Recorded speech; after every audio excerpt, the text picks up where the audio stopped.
उनके लिए कविता है। जब ये पोखरण में परीक्षण कर रहे थे और पोखरण में जब परीक्षण कर रहे थे तो कहते हैं कि मैं शब्दों की कातिल ज्वार हूँ वर्तमान को गाऊंगा,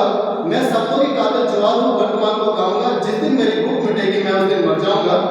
तो कविता का सारांश कुछ ऐसे है कि मैं ताजों के लिए समर्पण वंदन गीत नहीं गाता, दरबारों के लिए कभी अभिनंदन गीत नहीं गाता, कौन भले हो जाऊं लेकिन मौत नहीं हो सकता मैं, पुत्र मोह में सस त्याग कर द्रोह नहीं हो सकता मैं, कितने ही पहरे बैठा दो मेरी कृत निगाहों पर, मैं दिल्ली से हाथ करूंगा भीड़ बड़े चौराहों पर। मैंने ऊपर रसमती का घोड़ा रुकते देखा है, 5 तमंचों के आगे दिल्ली को झुकते देखा है, मैं दिनकर का वंशज दिल्ली को दर्पण दिखलाता हूँ, इसीलिए मैं केवल अग्निगंधा गीत सुनाता हूँ। जो दामन में वो सामन में नैन छिपाकर बैठे हैं, उनकी आंखों में बिल्ली के नैन छिपाकर बैठे हैं,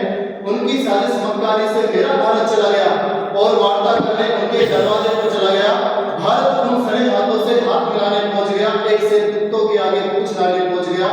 अफगानी चेहरे पर उजले मन के भीतर काले थे, तालिबान के सारे पासे मामा सबनी वाले थे, उनसे कोई आशा करना दिल्ली की नादानी थी, इस चौसर में हार रजिस्टर की निश्चित हो जानी थी। दिल्ली के दरबार फैसले गलत बन कर बैठे हैं, पांडव खुदी पांचाली का चीर हरण कर बैठे हैं, स्वाभिमान को रहम के बैठे हैं, खुददारी को दहन के बैठे हम, मैं दरबार की लाचारी को चाणक्य सुनाता हूँ, इसीलिए मैं केवल अग्निगंधा गीत सुनाता हूँ। काश कि हमने लाल किले पर सीना ठोक के बोल दिया होता, उन 36 के 36 को तोप के मुंह से बांध दिया होता। काश कि हमने लाल किले पर सीना ठोक के बोल दिया होता, उन 36 के 36 को तोप के मुंह से बांध दिया होता, तो भारत भी बचता और भारत का गौरव भी जिंदा रहता। मैं सूरज को उसकी गाथा याद दिलाता हूँ, इसीलिए मैं केवल अग्निगंधा गीत सुनाता हूँ। ये इनकी कविता के कुछ सार थे जो जब ये 1999 में कारगिल युद्ध हुआ उस दौरान ये अपने विचार प्रस्तुत किया करते थे।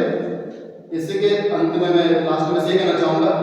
कि द्वंद्व कहां तक पाला जाए, युद्ध कहां तक टाला जाए, तू है राणा का वंशज है जहां तक बाला